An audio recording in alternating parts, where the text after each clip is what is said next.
Hello there students, कैसे हैं आप सब लोग। मैं मोइन पठान एक बार फिर से आप सब लोगों के सामने। और आज हम लोग करने जाने वाले हैं क्या। आज हम लोग करने जाने वाले हैं हमारे पॉलिटिकल साइंस के सबसे पहले chapter challenges of nation building का नेक्स्ट पार्ट, यानी कि हम लोग देखने वाले हैं आज partition as division of hearts के बारे में। इससे पहले हम लोगों ने प्रोसेस ऑफ पार्टीशन और कॉन्सिक्वेंसेज ऑफ पार्टीशन देखा था। अब यहां से आगे कंटिन्यू करेंगे। आप सबका स्वागत करता हूं मैं अड्डा 24/7 पर, जो कि आप लोगों लेकर आता है बहुत सारी important videos. Partition as division of hearts को हम लोग स्टार्ट करते हैं। Partition of division of hearts ये एक फ्रेज है ना, यानी कि दिल बट गए हैं। ठीक है, ये फ्रेज इस्तेमाल किसने किया था? तो उस टाइम पीरियड में ये फ्रेज जो है इसका यूज किया था पोएट्स ने, फिल्म मेकर्स ने, राइटर्स ने, कवियों ने, शायरों ने। ठीक है, उन लोगों ने क्या किया था, इस फ्रेज का यूज किया था। क्यों यूज किया था, आइए हम लोग जानने की कोशिश करते हैं। तो writers, poets and filmmakers in India and Pakistan have expressed the ruthlessness of the killings and the suffering of displacement and violence in their novels, short stories, poems and films। तो ये बोल रहा है कि writers, poets, film makers India और पाकिस्तान के दोनों के, है ना। पहले तो एक ही इंडिया था, लेकिन अब बंटवारा हो गया। तो बंटवारा होने के बाद जो इंडिया के राइटर्स है, पाकिस्तान के जो राइटर्स है, पोएट्स है, फिल्म मेकर्स है, शायर्स है, कवि है, इन लोगों ने क्या करा, इन लोगों ने सफरिंग्स दिखाने के लिए कि लोगों का दिल कैसे टूटा है ना, लोगों को कितनी पीड़ा पहुंची है, लोगों के ऊपर कितना अत्याचार हुआ है, कितने लोगों की जाने गई है, ये चीज को दर्शाने के लिए एक फ्रेज यूज किया है। और इसी फ्रेज का नाम है क्या, partition as division of hearts. की ये जो पार्टीशन हुआ है सिर्फ और सिर्फ जमीन का नहीं हुआ है, बल्कि दिल का पार्टीशन हुआ।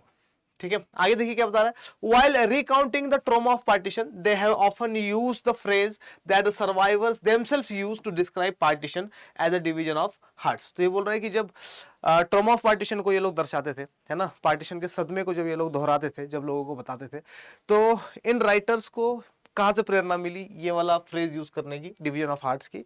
तो जो लोग माइग्रेट करके इंडिया से पाकिस्तान चले गए थे या पाकिस्तान से इंडिया में आ गए थे, तो वो लोग बार बार एक फ्रेज इस्तेमाल कर रहे थे कि क्या, हमारे दिलों का बंटवारा हुआ। ये हमारा बंटवारा नहीं है, बल्कि हमारे दिलों का बंटवारा है। एक दिल दो हिस्सों में टूट गया। ठीक है, और इसी फ्रेज को पोएट्स, राइटर्स अपने किताबों में, अपने राइटिंग्स में, अपने पोएम्स में, अपने शायरियों में इस्तेमाल करते थे।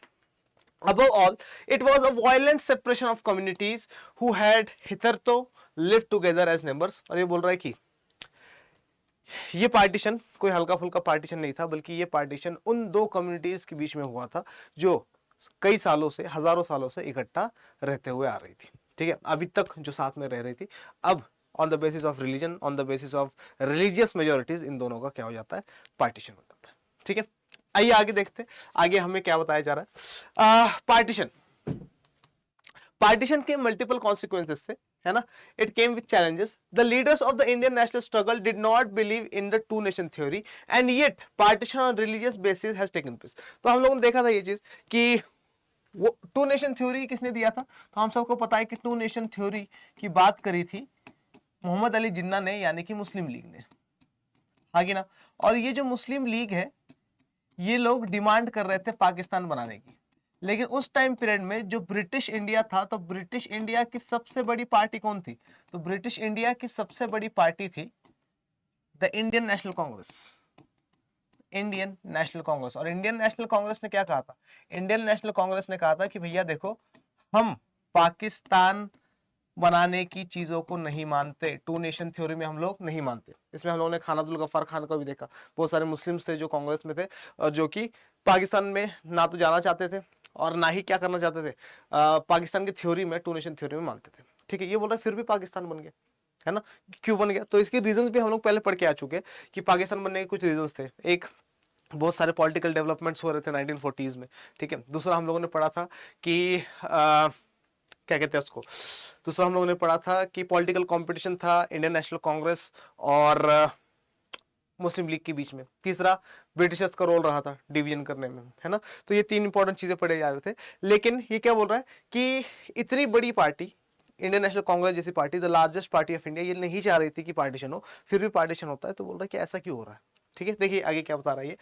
Did that make India a Hindu nation automatically. अब ये बोल रहा है कि मुस्लिम्स के लिए एक देश बन चुका है ना, जिसका नाम है पाकिस्तान। ठीक है, जिसमें इंडिया के लगभग लगभग आधे मुस्लिम्स जा चुके हैं और उन लोगों ने अपना देश बना लिया जिसका नाम है पाकिस्तान। तो क्या मुस्लिम्स के लिए पाकिस्तान बनने की वजह से इंडिया ऑटोमेटिकली एक हिंदू नेशन बन जाएगा? ठीक है, क्या इंडिया का यही आइडिया है? ठीक है, आइए इसको हम लोग देखने की कोशिश करते हैं। एंड द एसोसिएटेड क्वेश्चंस, और इससे रिलेटेड बहुत सारे क्वेश्चंस बहुत सारे लोगों के दिमाग में आ रहे थे, बहुत सारे नेशनल लीडर्स के दिमाग में आ रहे थे, बहुत सारे जो हिंदू नेशनलिस्ट थे उनके दिमाग में आ रहा था कि भाई मुसलमानों ने अपना क्या ले लिया है, एरिया ले लिया है, मुसलमानों ने अपना कंट्री बना लिया है, अब हिंदू कंट्री भी क्या बननी चाहिए? क्या यही इंडिया का आइडिया है? आइए देखते हैं। तो ये बोल रहा है कि partition came with problems, root cause क्या है? There were competing political interest behind this conflicts. The Muslim League was formed to protect the interest of the Muslims in the colonial India. Similarly, there were organizations which were trying to organize the Hindus in order to turn India into a Hindu nation. अब इसका gist क्या है वो मैं आप लोगों को समझाता हूँ। देखिए यहाँ पे मुस्लिम लीग जो है, मुस्लिम लीग ये बनी कब है? ये बनी है 1906 में। लेकिन मुस्लिम लीग एक पॉलिटिकल पार्टी होने से पहले मुस्लिम लीग क्या थी ये समझना बहुत ज्यादा इंपॉर्टेंट है आप लोगों को। मुस्लिम लीग पॉलिटिकल पार्टी बनने से पहले मुस्लिम लीग एक एजुकेशनल कॉन्फ्रेंस थी, है ना। इसका नाम था all India Muhammadan educational conference. और इसका काम क्या था? इसका काम था ब्रिटिश टाइम पीरियड में या कॉलोनियल टाइम पीरियड में ब्रिटिशर्स से मुस्लिम्स के लिए एजुकेशन में रिजर्वेशन मांगना। एजुकेशन में क्या मांगना? रिजर्वेशन मांगना। तो ये लोग काम किसके लिए कर रहे हैं? ये लोग सिर्फ और सिर्फ मुस्लिम्स के लिए ही काम करते थे। All India Mohammedan educational conference 1906 में क्या होता है? इसका एक प्रेसिडेंट होता है all India Mohammedan educational conference का, जिसका नाम होता है सलीमुल्लाह खान। सलीमुल्लाह खान साहब जो है ढाका में कॉन्फ्रेंस हो रही होती है, इनकी मीटिंग हो रही होती है, उसमें खड़े हो जाते हैं और कहते हैं कि भैया हमें अब सिर्फ एजुकेशन के लिए रिजर्वेशन नहीं मांगना चाहिए मुस्लिम्स के लिए, बल्कि हर चीज़ में पॉलिटिक्स वगैरह भी मांगना चाहिए। इस वजह से मैं क्या कर रहा हूँ, all India Mohammedan educational conference को चेंज कर रहा हूँ या कन्वर्ट कर रहा हूं इनटू अ पॉलिटिकल ऑर्गेनाइजेशन जिसका नाम होगा मुस्लिम लीग। ठीक है, जैसे ये मुस्लिम लीग बनी जो किसकी बात कर रही थी? To protect the interest of the Muslims. ठीक है, इंडियन मुस्लिम्स की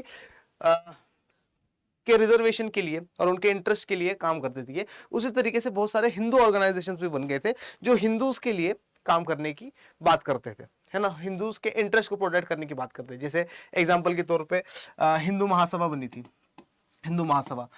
ठीक है, मदन मोहन मालवीय जी तो जो थे वो क्या थे? वो इसके फाउंडर थे, मदन मोहन मालवीय। मदन मोहन मालवीय जी जो है बनारस हिंदू यूनिवर्सिटी के भी क्या है? फाउंडर है। 1915 के आसपास ये बनी थी। ठीक है, हिंदू महासभा। इसी तरीके से आरएसएस थी, है ना, राष्ट्रीय स्वयं सेवक संघ। ठीक है, ये कब बनी है? ये 1925 में बनी है। ठीक है, इसका मतलब क्या है? इसका मतलब हिंदूज भी क्या कर रहे हैं? अपने आप को ऑर्गेनाइज करने की कोशिश कर रहे हैं। अब देखो ये जो लोग हैं ये हिंदू एक्सट्रीमिस्ट हैं, ये जो लोग हैं ये मुस्लिम एक्सट्रीमिस्ट हैं। ठीक है, कांग्रेस जो है ये एक ऐसी पॉलिटिकल पार्टी है जो सबको साथ में लेकर चल रही है। ठीक है, ये चीज समझना बहुत ज्यादा इंपॉर्टेंट होगा। अब जब इस मुस्लिम लीग ने अपने लिए एक अलग से कंट्री बना ली जिसका नाम क्या था? जिसका नाम था पाकिस्तान। ठीक है, तो अब इन लोगों की डिमांड क्या उठी? इन लोगों की डिमांड उठी कि भैया हम लोग भी क्या करें, सारे के सारे हिंदुओं को इकट्ठा लेकर आए और हम लोग क्या बनाए? एक ऐसा इंडिया बनाए जो कि सिर्फ और सिर्फ हिंदूज के लिए हो। लेकिन क्या ये पॉसिबल था? क्या इंडिया में हिंदूज के अलावा दूसरे लोग नहीं रह रहे, है ना? अगर हम लोग मुस्लिम्स की बात करें तो जितने मुस्लिम्स पाकिस्तान में गए उससे ज्यादा मुस्लिम्स तो पार्टीशन के टाइम पीरियड में इंडिया में रह रहे। लगभग 12% मुस्लिम जो थे वो इंडिया में रह रहे थे। ठीक है, 12% पॉपुलेशन थी पूरे पॉपुलेशन की इंडिया के उस टाइम पीरियड में। ठीक है, अगर हम लोग सिखों की बात करें तो बहुत सारे सिख रहते थे, है ना, उनकी पॉपुलेशन अच्छी खासी हमारे पास। बुद्धिस्ट की है, पारसीज की है, क्रिश्चियंस की है ना। तो क्या इंडिया एक हिंदू राष्ट्र बनने जा रहा था? ठीक है, या इंडिया एक मॉडर्न स्टेट बनने जा रहा था? ठीक है, इसके बारे में हम लोग बात करने वाले हैं। आइए देखते हैं। But what was the idea of India? India का आइडिया क्या था? India must treat persons of all religions equally and that India should not be a country that gave superior status to adherents of one faith and inferior status to those who practiced another religion. तो ये बोल रहा है कि India का idea क्या है? ये बोल रहा है इंडिया जो है ना ये पाकिस्तान की तरह नहीं है। ठीक है, इंडिया में और पाकिस्तान में यही डिफरेंस है कि पाकिस्तान एक रिलीजन के बेसिस पे बना हुआ एक मुल्क है। ठीक है, पाकिस्तान जब बन रहा था तब ये लोग क्या बोलते थे, ये लोग बोलते थे कि भाई रियासत मदीना बनाएंगे, जैसे मदीना प्रॉफेट मोहम्मद के टाइम पीरियड में था, उस तरीके का एक देश बनाएंगे, है ना, बेड़ा गर्क कर दिया। समझ में आ रहा नहीं आ रहा? रिलीजन के बेसिस पे कोई चीज नहीं चलती है ना, हम लोगों को टाइम के साथ साथ क्या करना होता है, अपने आप को चेंज करना होता है ना, इक्वलिटी लानी होती है, लोगों के एस्पायरेशंस को, डिजायर्स को पूरा करना होता है। उसी तरीके से इंडिया का आइडिया क्या था, इंडिया का आइडिया था कि हम लोग हर एक रिलीजन को इक्वली रिस्पेक्ट दें, ठीक है, चाहे वो माइनॉरिटी में हो चाहे वो मेजोरिटी में हो। हम लोग किसी एक रिलीजन का अगर साथ देंगे तो दूसरे रिलीजन वाले क्या हो जाएंगे, नाराज हो जाएंगे, और ऐसा ना हो कि आगे जाकर और पार्टीशन हो जाए इंडिया की। ठीक है, तो इंडिया क्या बनना चाहता था, इंडिया एक मॉडर्न स्टेट बनना चाहता था। ठीक है, तो ये क्या बोल रहा है, इंडिया ने क्या डिसाइड किया कि हर रिलीजन के लोगों को इक्वली ट्रीट करेंगे, and that India should not be a country that gives superior status, और इंडिया ऐसी कंट्री नहीं होगी जो सुपीरियर स्टेटस देगी एक फेथ को, एक रिलीजन को, और इंफीरियर स्टेटस देगी दूसरे रिलीजन को। ठीक है, और यही चीज हम लोगों ने अपने कॉन्स्टिट्यूशन में भी लिख दिया। The idea of secularism is enshrined in the Indian constitution, और इसी वजह से हमारे कॉन्स्टिट्यूशन में क्या सेकुलरिज्म का आइडिया लिखा गया। अब क्वेश्चन ये है कि सेकुलरिज्म क्या होता है, सेकुलर का मतलब क्या है, बहुत सिंपल मतलब है सेकुलर का।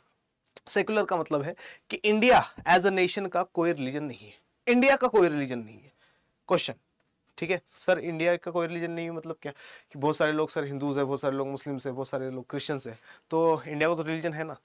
इंडिया एज अ नेशन का कोई रिलीजन नहीं है, ठीक है, लेकिन इंडिया के लोगों का रिलीजन है। ठीक है, और हमारा कॉन्स्टिट्यूशन बाकी लोगों को देता है इजाजत, है ना, बोलता है कि भैया जिस जिस भी रिलीजन को तुम लोग मानना चाहते हो उस रिलीजन को तुम लोग मान सकते हो, कोई दिक्कत वाली बात नहीं है, लेकिन लॉ के सामने सब लोग बराबर रहेंगे।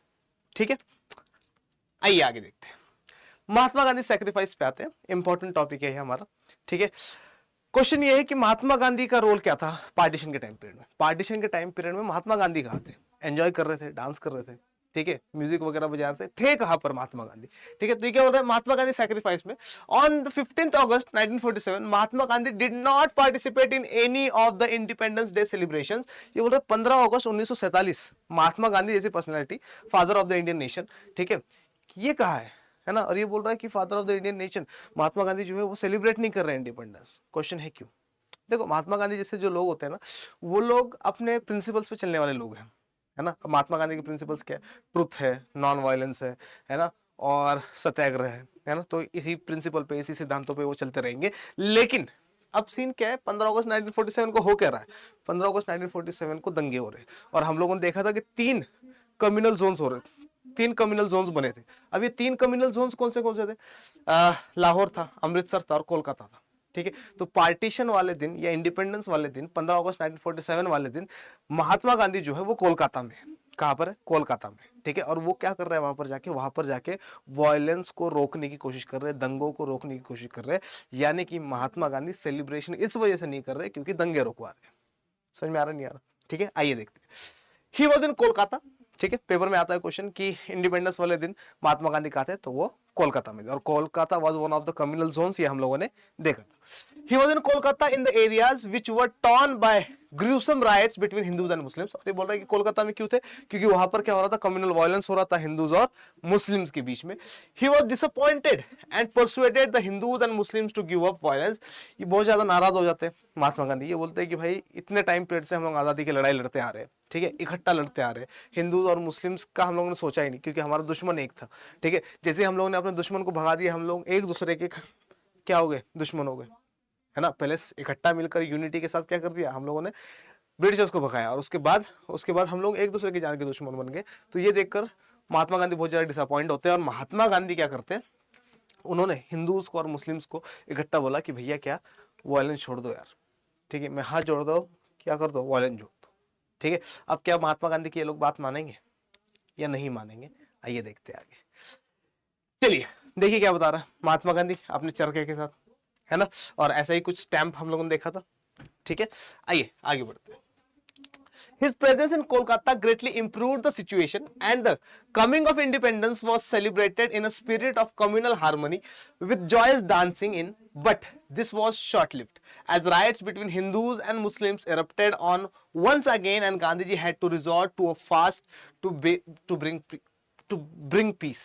ठीक है, तो ये क्या बोला, महात्मा गांधी जो है इनका प्रेजेंस जो था कोलकाता में, इसने सिचुएशन को बहुत अच्छी तरीके से संभाला, है ना। महात्मा गांधी गए, हिंदूज को और मुस्लिम्स को समझाया कि भैया वायलेंस मत करो, तुम दोनों भाई हो, इकट्ठा रहते हो, है ना, एक ही माँ के पेट से जन्मे हो, समझ रहे हो ना, मतलब इंडियंस हो दोनों के दोनों, ठीक है। तो आपस में लड़के क्या फायदा, है ना, रिलीजन के बेसिस पे लड़ना, ये कौन सी, मतलब पढ़े लिखे तो चलो उस टाइम पीरियड में इंडियंस थे ही नहीं, ठीक है, या फिर थोड़े बहुत पढ़े लिखे जो जो लोग थे, लेकिन हिंदू रिलीजन के बेसिस पे कि उसका रिलीजन अलग है, मेरा रिलीजन अलग है, इसलिए लड़ रहे हैं हम लोग, तो ये कहते हैं बेवकूफ़ी वाली बात है ना।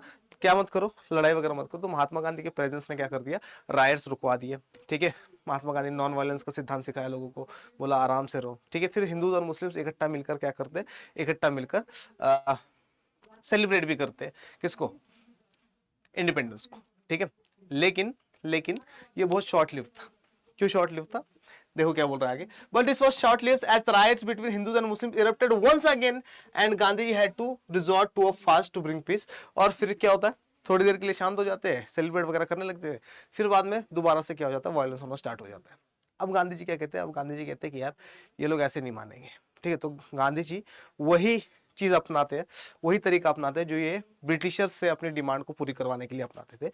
वो क्या था, हंगर स्ट्राइक, हंगर स्ट्राइक। तो गांधी जी अब क्या करेंगे, गांधी जी अब हंगर स्ट्राइक करेंगे। हंगर स्ट्राइक करने का मतलब क्या, फास्ट करेंगे अब अंटिल डेथ। कह रहा मतलब जब तक तुम लोग शांत नहीं हो जाते तब तक मैं खाऊंगा पीऊंगा कुछ नहीं, ठीक है। अब हिंदू और मुस्लिम दोनों के दोनों क्या करते थे, गांधी जी की तो इज्जत करते थे, बोलते यार ये बूढ़ा मर गया, हमारे पे नाम आ जाएगा। समझ में आ रहा है कि नहीं आ रहा। तो गांधी जी के इस वाले तरीके की वजह से फिर से जो वायलेंस हो रहा था बड़े पैमाने पर वो शांत हो जाता है, ठीक है। आइए आगे आते हैं। फिर इस तरीके से कुछ हिंदूज और मुस्लिम जो है वो क्या कर रहे थे, रैलीज वगैरह भी निकाल रहे थे, ठीक है। Next month Gandhi ji move to Delhi, ठीक है। तो अगस्त में गांधी जी कहां पर थे, अगस्त में तो गांधी जी थे, अगस्त 1947 में गांधी जी कोलकाता में थे। नेक्स्ट मंथ यानी कि सितंबर में गांधी जी कहां जाएंगे, दिल्ली जाएंगे। तो दिल्ली में भी वायलेंस हो रहा था, हाँ हो रहा था, ठीक है। लेकिन लार्ज स्केल पर वायलेंस कहां पर हो रहा था, लार्ज स्केल वायलेंस हो रहा था लाहौर में, अमृतसर में और कोलकाता में। और दूसरी तरफ दिल्ली में भी हो रहा था। तो अब गांधी जी कहां जा रहे हैं, दिल्ली जा रहे हैं। Delhi where large scale violence has erupted, जहां पर लार्ज स्केल वायलेंस अब शुरू हो चुका है, बहुत तगड़ी तरीके से वायलेंस हो रहा है, कहां पर, दिल्ली में भी, ठीक है। हिज कंसर्न, क्या कंसर्न है गांधी जी का, कंसर्न क्या है, he was deeply concern about ensuring that Muslim should be allowed to stay in India with dignity as equal citizen. Gandhi ji का ये कहना है कि भैया देखो, जिन लोगों को पाकिस्तान बनाना था वो लोग तो चले गए, ठीक है। अब जो मुस्लिम्स इंडिया में रहे हैं, ठीक रहते हैं या इंडिया में रुक गए हैं, ठीक है, उनका पूरा अधिकार है इंडिया के ऊपर, ठीक है। और उनको पूरी डिग्निटी के साथ, पूरी इज्जत के साथ क्या करना चाहिए, इंडिया में रहने की इजाजत देनी चाहिए, ठीक है। उनके साथ वायलेंस वगैरह नहीं करनी चाहिए। क्यों, क्योंकि अगर पाकिस्तान वालों के साथ होते तो पहले ही चले जाते, ठीक है, रुकते थोड़ी, ठीक है। तो इन्होंने क्या करा, इनका ये कंसर्न था कि मुस्लिम्स को प्रोटेक्शन दी जाए और मुस्लिम्स को डिग्निटी के साथ इंडिया में रहने की परमिशन हो, ठीक है। आगे क्या बोल रहा है, he was also concern about the relations between India and Pakistan. तो इंडिया और पाकिस्तान के बीच के रिलेशंस भी अच्छे से रहे, है ना। ये भी कंसर्न था किसका, गांधी जी का। इंडिया और पाकिस्तान के बीच के रिलेशंस का मतलब क्या, अब देखो इंडिया और पाकिस्तान का पार्टीशन हो चुका है, दोनों अलग अलग कंट्रीज बन चुकी है, लेकिन कभी ना कभी तो एक ही कंट्री थी, है ना। कभी ना हम लोगों ने ब्रिटिशर्स के साथ अगेंस्ट में इकट्ठा ही लड़ाई करी, है ना। अभी भी बहुत सारे लोग पाकिस्तान में ऐसे थे जो इंडिया का पार्ट बनना चाहते थे लेकिन बन नहीं पाए, है ना। बहुत सारे मुस्लिम्स वहाँ वाले साइड वाले थे जो इंडिया में आने चाहते थे लेकिन आ नहीं पाए, ठीक है। तो लास्ट में क्या है, हम लोगों की लैंग्वेज सेम है, कल्चर सेम है, ठीक है, खाना पीना सेम है, गालियाँ सेम है, समझ रहे हो नहीं समझ रहे, ठीक है। मतलब कनेक्शंस बहुत अच्छे हैं, हर चीज सेम है हमारे, लेकिन अब सीन क्या हो रहा है, हम उनसे नफरत कर रहे हैं, हमारे ही पार्ट से नफरत कर रहे हैं, ठीक है, या वो लोग हमसे नफरत कर रहे हैं, हमारे ही पार्ट से नफरत कर रहे हैं, ठीक है। तो गांधी का क्या कहना था, गांधी जी का कहना था कि भैया देखो ऐसा है, इंडिया और पाकिस्तान के बीच में हेल्दी रिलेशंस हो, है ना, लड़ाइयाँ ना हो, इसको भी इंश्योर करना चाहिए। He was unhappy with what he saw as the Indian government decision not to honour its financial commitments to Pakistan, ठीक है। अब सीन क्या था, जब पार्टीशन हुआ तो पार्टीशन हर चीज का होता है कि ना। तो पार्टीशन एरियाज का भी हुआ है ना। पाकिस्तान को एरिया दे दिया गया अलग से, इंडिया का एरिया अलग हो गया। इसके साथ साथ चेयर्स भी बांटी गई, म्यूजिकल इंस्ट्रूमेंट्स भी बांटे गए, बहुत सारी चीजें बांटी गई थी, लेकिन फंड्स भी बांटे गए थे, पैसा भी बांटा गया। अब उस फंड्स में कुछ पैसा था जो पाकिस्तान को हम लोगों को देना था, जो कि पंडित जवाहरलाल नेहरू रिलक्टेंट थे, कह रहे थे कि भैया वो वाला पैसा अभी हम लोग नहीं देंगे क्योंकि इंडिया को भी जरूरत थी, ठीक है। तो कुछ अराउंड 400 करोड़ रुपए कुछ देना था। तो हम लोगों ने क्या करा था, हम लोगों ने पंडित जवाहरलाल नेहरू ने डिसीजन लेकर 75 करोड़ कुछ दिए थे। बाकी का पैसा जो है पाकिस्तान आज भी मांग रहा है, जो कि हम लोग उनको नहीं दे रहे। ठीक है, तो ऐसा कुछ था। तो गांधी जी ने कहा था कि भैया उनका पैसा उनको दे दो। ठीक है, तो पंडित जवाहरलाल नेहरू एग्री भी हो गए थे कि देंगे, लेकिन शायद बाद में नहीं दिया उन्होंने। ठीक है, आगे आते देखिए। Communal tension and violence reduced, Muslims of Delhi and surrounding areas could safely return to their homes. The government of India agreed to give Pakistan its troops. ठीक है, अब गांधी जी के कंसर्न की वजह से फैसले क्या है, फैसले ये आए कि कम्युनल टेंशन और वायलेंस को घटाया गया, है ना, लोगों को समझाया गया। ठीक है, पुलिस का बंदोबस्त किया गया और बहुत आराम से क्या कम्युनल टेंशन, हिंदूज और मुस्लिम्स के बीच में जो लड़ाई हो रही थी उसको शांत करवाया गया। ठीक है, वायलेंस कम हो गया। दिल्ली और दिल्ली के सराउंडिंग्स में जितने मुस्लिम्स थे, ठीक है, वो सारे के सारे अपने अपने घर जाने स्टार्ट हो गए। ठीक है, क्योंकि वायलेंस कम हो गया। ठीक है, कम्युनल वायलेंस कम हो गया, कम्युनल हार्मनी आनी शुरू हो गई है। ठीक है, the government of India agreed to give Pakistan its dues, और गवर्नमेंट ऑफ इंडिया ने कहा कि भैया ठीक है, पाकिस्तान के जो बचे हुए पैसे वगैरह है वो भी हम लोग देने के लिए रेडी है। ठीक है, अब देखिए क्या हो रहा है। Gandhi ji actions were however not liked by all. अब हो क्या रहा है, गांधी जी के जो एक्शंस है वो सबको पसंद नहीं आ रहे। खास करके किसको पसंद नहीं आएंगे, खास करके एक्सट्रीमिस्ट लोगों को पसंद नहीं आएंगे। एक्सट्रीमिस्ट मतलब क्या, कट्टरपंथी वाले लोग। ठीक है, अब तुम्हारे दिमाग में आ रहा है सर कट्टरपंथी मतलब आप अब हिंदू कट्टरपंथी की बात करोगे। नहीं नहीं, मैं हिंदू और मुस्लिम दोनों कट्टरपंथी की बात कर रहा हूँ। क्यों, क्योंकि दोनों लोगों को गांधी जी पसंद नहीं है। क्यों पसंद नहीं है, मुस्लिम कट्टरपंथी वाले लोग कहेंगे कि भाई ये जो हमारी सिचुएशन है आज, ठीक है, वो सिर्फ और सिर्फ गांधी की वजह से। और हिंदू कट्टरपंथी वाले लोग क्या कहेंगे, बोलेंगे कि भाई इस गांधी को ना मुसलमानों से ज्यादा प्यार है। ठीक है, मुसलमानों की बात करता रहता है, उनके प्रोटेक्शन, उनको पैसा देने की बात कर रहा है, पाकिस्तान से प्यार है उसको। ठीक है, अब दोनों क्या हो जाएंगे, दोनों गांधी के जान के दुश्मन बन जाएंगे। ठीक है, अब देखते हैं इसमें क्या बोल रहा है। Extremist in both the communities blamed him for their conditions. तो दोनों कम्युनिटी के जो एक्सट्रीमिस्ट थे, जो कट्टरपंथी वाले लोग थे, वो ब्लेम करने लगे कि गांधी जी को ब्लेम करने लगे कि भैया हमारे जो कंडीशन है आज सिर्फ और सिर्फ तेरी वजह से।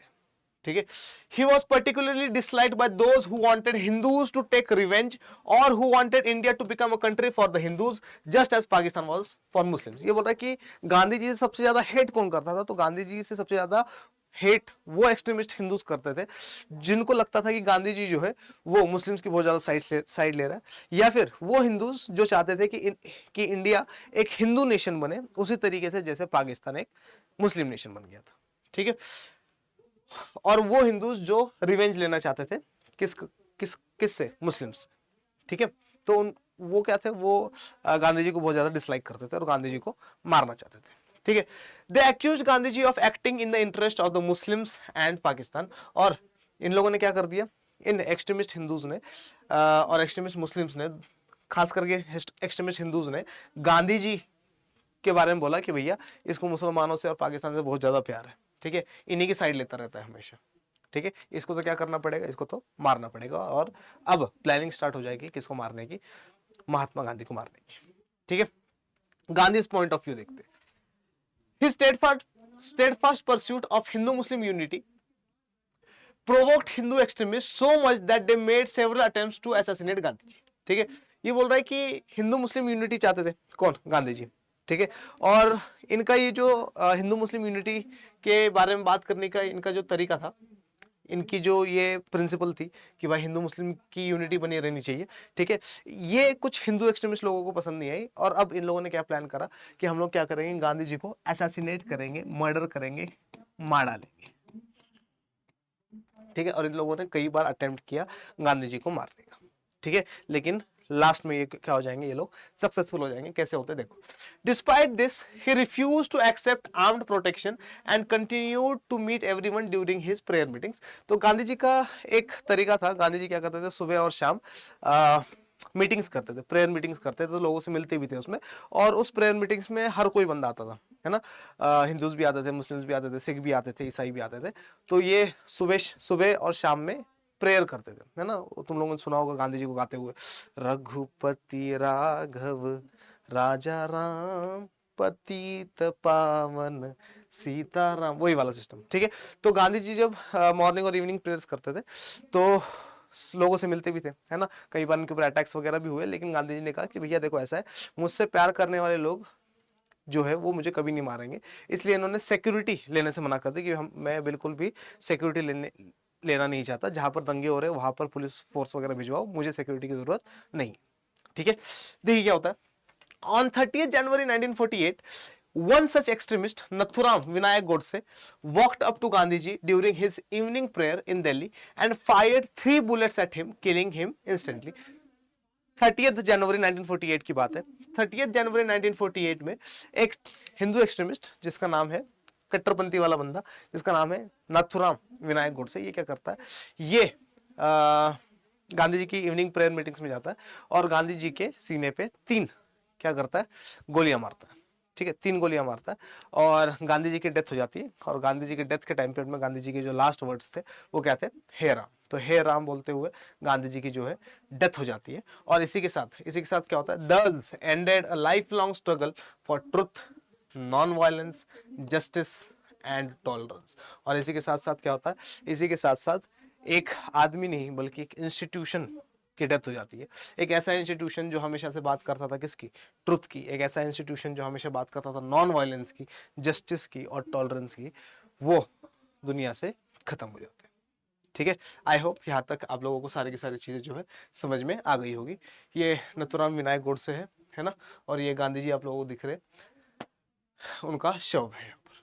ठीक है, चलिए, तो आज का टॉपिक यही था। आई होप आप लोगों को सारी की सारी चीजें समझ में आई होगी। ठीक है, अड्डा 24/7 से जुड़ने के लिए या किसी भी बैच से जुड़ने के लिए आप लोगों को बैच ज्वाइन करने के लिए Y742 ये वाला कोड इस्तेमाल करना है। ठीक है, आप लोग क्या करिए, आप लोग जाइए, मैं आप लोगों को दिखा देता हूँ। आप लोग क्या करिए, आप लोग जाइए अड्डा 24/7 की वेबसाइट पर। जैसे अड्डा 24/7 की वेबसाइट पर जाएंगे वैसे ही आप लोगों को यहाँ पर वेबसाइट दिखाई देगी, इसके ऊपर क्लिक करिए। जैसे ही क्लिक करेंगे वैसे ही आपको ऑल कोर्सेज का ऑप्शन मिलेगा। ऑल कोर्सेज पे जाइए। ऑल कोर्सेज पे जाने के बाद अंडर ग्रेजुएट एंट्रेंस एग्जाम के साइड में स्कूल K-12 बना हुआ है, इसके ऊपर क्लिक करिए। क्लास 12 पे जाइए, CBSE बोर्ड क्लास 12 के ऊपर करिए क्लिक। जैसे ही क्लास क्लिक करेंगे तो आप लोगों के लिए साइंस, कॉमर्स और आर्ट्स के लिए बैच है। ठीक है, क्योंकि अपन आर्ट्स पढ़ाते तो आर्ट्स के बैच के बारे में बता देता हूँ। एक नया बैच आया है जिसका नाम है स्पार्क बैच। ठीक है, राइजिंग बैच भी चल रहा है लेकिन स्पार्क बैच अभी स्टार्ट हुआ है। ठीक है, तो इसके ऊपर क्लिक करिए। इसमें आपको history, geography, political science, economics और इंग्लिश पढ़ाई जाएगी। इस पर क्लिक करिए और ये बैच जो है ये 2999 रुपीज़ का है। ठीक है, लेकिन इसके ऊपर डिस्काउंट पाने के लिए आपको जो कोड इस्तेमाल करना है वो मैंने आप लोगों को बताया था, Y742। Y742 कैसे याद रखेंगे, अड्डा 24/7 का उल्टा है, 24/7 742।